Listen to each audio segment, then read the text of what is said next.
The portion of Lech Lecha has 126 pasukim, and the mnemonic of this parsha is nimolu, and also machnadvay. So the question is, what is the connection between the portion of Lech Lecha and 126? And furthermore, what is the connection with the word nimolu, which means we're circumcised? And what is the connection with the word machnadvay, which is found only once in the book of Ezra?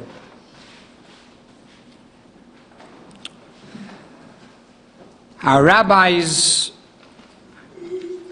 who wrote these Masoretic notes to tell us how many verses each parsha had, tried to connect it with a word in the parsha. And therefore it's understood that the word nimolu, which means they were circumcised, is really the theme of the parsha.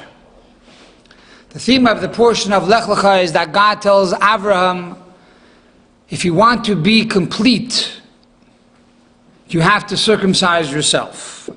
Even though Avraham Avinu recognized God at the age of 3, and he broke all the idols of his father's factory, and he went through many, many tests to prove his allegiance to God, still in all, at the age of 99, God tells Avraham, if you want to be complete, you have to be circumcised. So the theme of the portion of Lech Lecha, which means to go higher and higher, Lech means to travel, Lech Lecha, double Lech, means a double traveling. So the ultimate traveling is through nimolu, through the concept of circumcision. But circumcision is connected with the number 126. What is 126? So 126 could be the concept of the name of God, which is Sag. Shem Sag equals 63, and 63 times 2 is 126. There are various ways of how you spell out God's name. The tetragrammaton, the Yud and the He and the Vav and the He could be spelled various ways. When the Vav of God's name is spelled with an Aleph, Vav, Aleph, Vav, which is 13, and then the other letters Yud, Yud, Vav, Dalet, and He is spelled He, Yud. You add up all these letters together, you have 63. What is the concept of the name of God that equals 63? So it says like this in Kabbalah, that when the Shem Ma of God elevates or transforms the Shem Ban, then you reach the level of Shem Sag. In other words, when the soul, which is Ma, transforms the Ban, which is Behema, the body, the physical, and makes it spiritual, it elevates to the level of Sag. And that is exactly the concept of the bris. What is a bris? You take something physical and you circumcise the flesh. You bring the soul into the flesh, and through that you reach the level of Shem Sag.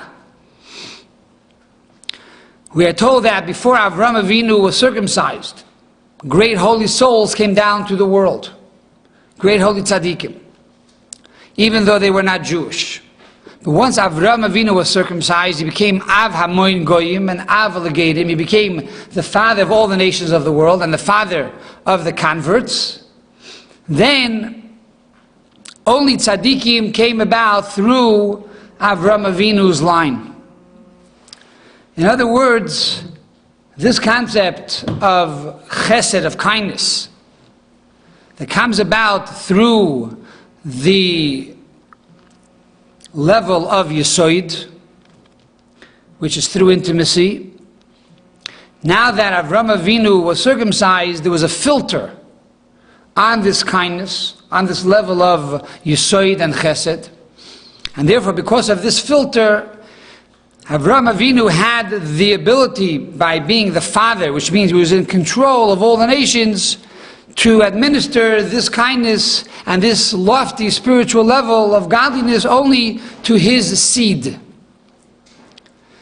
And because of this, you find that Ishmael, who's the father of the Arabs, the father of Islam, that was born before the circumcision, had many high souls. And therefore you don't find too many converts from Islam to Judaism, because they feel that chesed, they feel that kindness.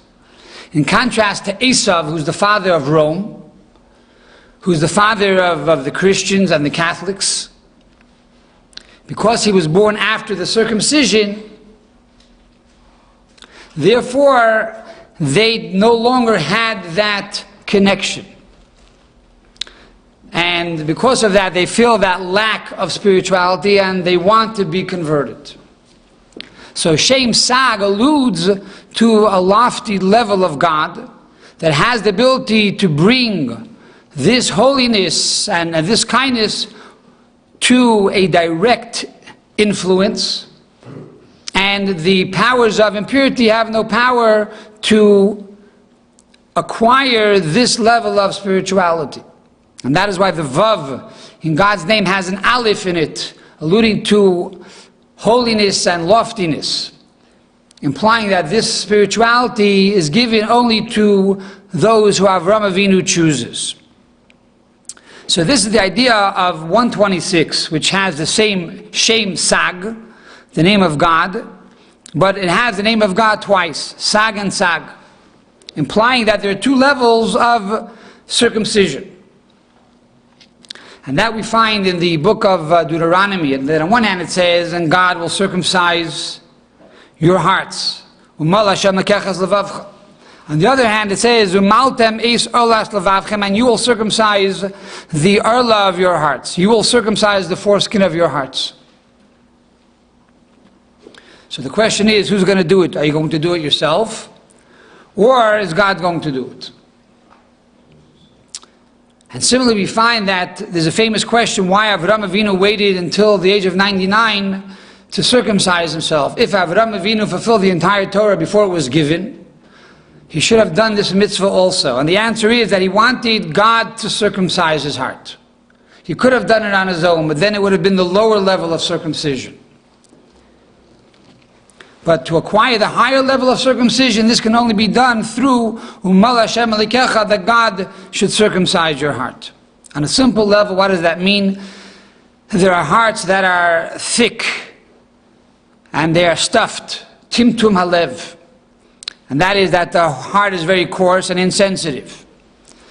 And this comes about because of hedonism and because of the fact that the person is involved with very materialistic and very debased projects. And because of this, the heart becomes insensitive and hardened. So a person has the obligation to circumcise his heart and to refine himself. But then there's a higher level of circumcision, and that is that God himself circumcises the heart.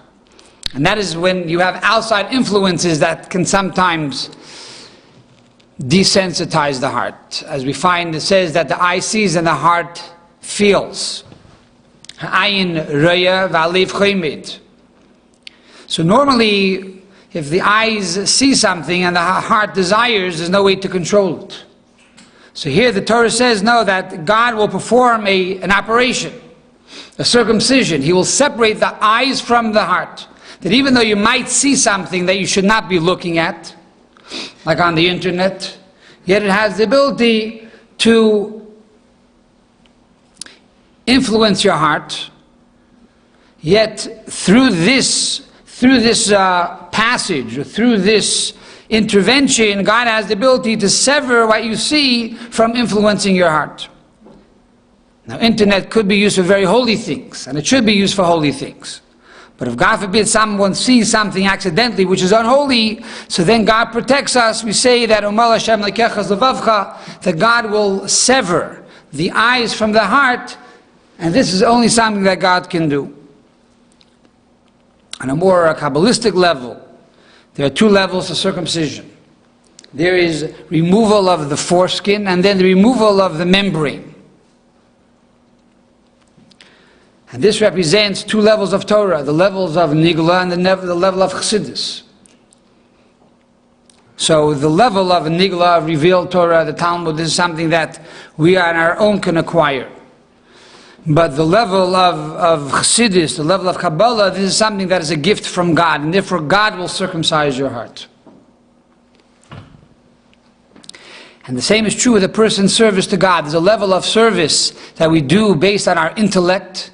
Things that make sense we do, and things that don't make sense we don't do. That's the first level of circumcision. Then there's a level of circumcision that God will circumcise your heart. And that is a level of connection and a level of love that a Yid has for God that is beyond intellect. And that was the level that Avram Avinu acquired by the fact that God circumcised Avram Avinu. It says in the essence of the day, Avram was circumcised. He didn't circumcise himself. It wasn't done through a human, it was done through God. As we say every day in davening, v'chareis imay abris. That God held his hand together with Avraham to perform the circumcision. So these are the two levels of bris, the two levels of circumcision which are found in the number 126. Both of them represent the name of God, Sag, but then there's the lower level and the higher level.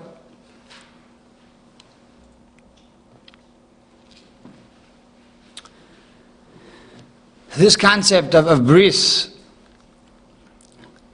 is unique to all the other mitzvahs. And that's what makes this parsha special. And that is that it's a mitzvah that impacts the flesh. It changes the flesh. It's a bris b'fsarchem, in your flesh. Before the bris, there was a foreskin, there was an urla. After the bris, there was no longer an urla. God's signature was now in the human body. And this is true for a man and a woman. A man at the 8th day has the bris, the circumcision. But the Gemara says that women are born circumcised. In other words, it's not that a woman is exempt from circumcision or lacks the circumcision, but on the contrary, according to Jewish law, a woman has this quality and this advantage of circumcision. It's just that she is born with it. And therefore a man has to wait 8 days to have this connection with God. And a woman is born with that connection immediately. What is this connection? So the Alter Rebbe writes that, what is the concept of a bris? The concept of a bris is really a treaty. And that is that two people say we love each other. Right now we love each other, but maybe one day we won't love each other. So therefore we're going to make a covenant, we're going to make a treaty, we're going to make a bris. That even though perhaps you will do something to me or I will do something to you, which logically will cause us to split up, to separate, to sever our relationship, because of this bris, because of this covenant, because of this agreement, we're going to stick together in fire and in water. And this is the bris that God made with Avram Avinu. And this is the bris that God makes with every single Jew. And that is that even though when a Jew does Torah and mitzvahs, it makes sense that God takes care of us and God protects us. God is the groom and we are the bride. So God has the obligation as a groom to provide for the bride. He has to give us money. He has to give us sustenance. He has to give us shelter. That's the job of the husband, to provide for the wife. So God has to provide for every one of us. And then the job of the wife is to fulfill the will of the husband. What does that mean? To do Torah and mitzvahs. A Jew, his job is to study Torah and do mitzvahs. So when we do our job, God does his job. That is based on logic. But what happens if we, the Jewish people, don't do our job? We don't study Torah. We don't do God's will. So technically God should stop doing our will. And that's where the bris comes in. That is beyond logic. God's love to us is beyond intellect. It's supra-rational. God will still take care of us no matter what. And the same is true in the reverse. We have a bris, we have a covenant with God. And that is, if God forbid, for some reason, the check is in the mail, we don't get the sustenance as of yet, or chas v'shalom, a person is sick and did not receive the healing directly from God, that is no reason for us to stop the study of Torah and the performance of mitzvahs. On the contrary, we have a bris, we have a covenant with God. That's a super-rational relationship. And therefore, really, a bris is connected with marriage. What is marriage all about? It's about a super relationship, or a super-rational connection. And that is why 126 spells out the word sois, which on one hand is samach vav samach, but also we know the samach is interchanged to be a sin. Ki mesois chasen al kala, like the joy of the chasen with the kala. For the idea of a chasen and kala also resembles this concept of the covenant from the chasen to the kala, from the bride to the groom, and the covenant of the groom to the bride. It's a double covenant, and therefore 126 represents this double covenant, the two names of God, which is the Shem Sag. So this is the idea of 126 divided by 2. But 126 could also be divided by 3. 42 times 3 is also 126. 42 represents the 42 journeys that the Jewish people traveled from Egypt to the land of Israel. And here we see that in the Parsha of Lech Lecha, God connects the circumcision of Avraham Avinu, the bris, the milah, with the land of Israel. God said, I will give you the land of Israel to your children for all generations to come. And therefore the Jew has no right to give it away. It's not ours to give away. It's a gift from God to the Jewish people. It's an inheritance for every Jew for all generations. And this concept of 42 is 3 times, in other words, a total of 126. Because here too, the concept of bris is also 3 levels.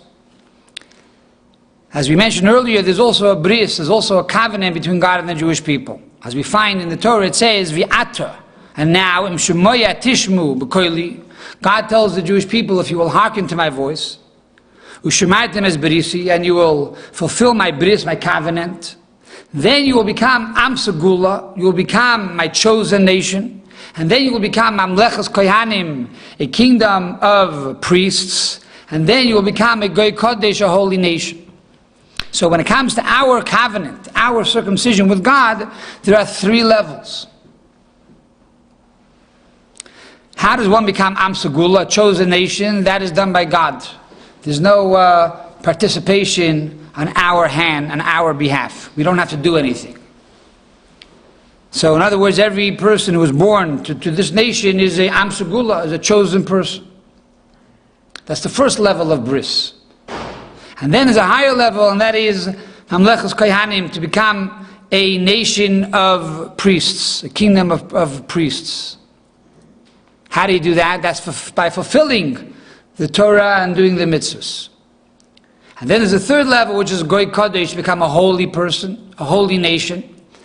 And that is by fulfilling the laws of the rabbis. Not only to do all the 613 commandments of the Torah and to study the Torah, but also by fulfilling the laws of our rabbis. And that's by going beyond the letter of the law and fulfilling the 7 laws of our rabbis, like lighting Shabbos candles, Hanukkah candles. And in general, all of the siyogim, all of the fences that the rabbis made around the Torah, by doing this we become a holy people. At the same time, still know each one of us has this intrinsic connection with God on the first level, simply being born into God's people. And fulfilling the mitzvah of bris, as we find by King David, an amazing story, that it says that David HaMelech was once in the mikveh. He was in the bathhouse. And he got undressed. Even Hasidic Jews, when they take a shower, they get undressed first. So he got undressed, and he took off his yarmulke and his tzitzis. And the Gemara says over there that he became very sad. Why did he become sad? Because he realized that he was naked. He says, woe is to me that I am naked of mitzvahs. However, once he reminded himself Says the Gemara, "V'kivan shenizkar b'mila shebeb'saroi." Once he reminded himself that he had the circumcision in his flesh, the shashvadaita, he was calm. So the Rebbe says, what does that mean? Seemingly, every Jew has many mitzvahs all the time. There's the mitzvah of amunah, of faith in God. There's the mitzvah of loving God. There's the mitzvah of fearing God. This is something which is a constant, 24/7. So what is it that David HaMelech, when he was going into the bathhouse, he realized he was naked from mitzvahs? So the answer is that the main essential quality and the novelty of the bris is that it's a mitzvah in the flesh, the transformation of the flesh, which is really the objective of every mitzvah, to transform us and transform the physical world. And therefore, even though he had faith in God, and even though he always loved God, and even though he had tremendous reverence of God, he considered that to be naked. He considered that to be arum, totally naked of mitzvahs, until he reminded himself that he had a bris in his flesh. This is the power of the bris that every man and every woman has. And this is the essential connection that each one of us has with God. And that makes us complete. And that makes us Lech Lecha. That gives us the ability to be mobile, to transcend, to go higher and higher. And therefore the rabbis come along and they say there's also another siman in the parsha. What's the other siman? Machnadvay. Who's machnadvay? If you look into the book of Ezra, in the final chapter, chapter number 10, verse number 40, it says over there that these were the kohanim, the priests of that time, that unfortunately took non-Jewish women as wives. So why are we bringing down machnadvay here at the end of Lech Lecha? What's the message over here? So perhaps we could understand this based on a teaching by Rav Moshe Wolfson in Sefer Amunas Atik, where he says that if you take the gematria of this word, machnadvay, and you take each letter and you spell it out, the mem, mem, mem, and the chaf, which is chaf and pei, and the nun is nun, vav, nun, etc., etc. You spell out this word machnadvay in its full sense, it equals the same gematria as afal pi shachata Yisrael. Even though one has sinned, he is still called Yisrael. In other words, there are three levels to bris. There's the actual bris, the circumcision, and then there's the second level of bris, which is the study of Torah and performance of mitzvahs. There's a third level of bris, that a person does also the laws of the chachamim, of the rabbis. But let's say a person doesn't do the third level. He doesn't follow the laws of the rabbis. A woman doesn't light, God forbid, the candles Friday night, and you don't light the menorah on Hanukkah. And you don't fulfill the mitzvahs of the Torah by eating kosher or having a mezuzah on your door, giving charity daily. But you still have the first level of bris. Every Jew has the first level of bris. Yet, you're a sinner. You're violating 613 commandments of the Torah. Says our rabbis, you should know, afal pi shachata Yisrael. Even though one is a sinner, he's still a Yisrael. He's still a child of God. And not only is a person Yaakov, but Yisrael. We know that Jacob had two names. We'll learn about it in the future Parshas. One was Yaakov, and later he was given the name Yisrael. Yaakov, Jacob means the heel, Ekev. Yisrael means the head, Liroish. We say that even though a person sinned, afal pi shachata, even though he's sinned, we don't say Yaakov who, he's still a Yaakov, this child of Jacob, which is the heel, no. Even though one sinned, Yisrael who, he's still the head. Why? Because intrinsically, every Yid has that bris, every person has that intrinsic connection with God, which is super rational, and therefore in one moment, with the blink of an eye, a person could do tshuva. As the Zohar says. In 1 hour and 1 moment, with one resolution, already you become totally transformed. But even before that, you have a bris, you have a connection. And therefore, Yisrael, you are beloved, and you are part of God's people. And not only that, Am Segula, you are chosen from all the nations of the world. So this is the message of the Parsha of Lech Lecha. That a person has to continue to try and endeavor to aspire higher and higher, and to climb higher and higher, and Lech Lecha, constantly moving. Never be happy or satisfied with one's accomplishments. And even at the age of 99, Avraham Avinu was 99 years old, still in all, he realized he had a lot more to do.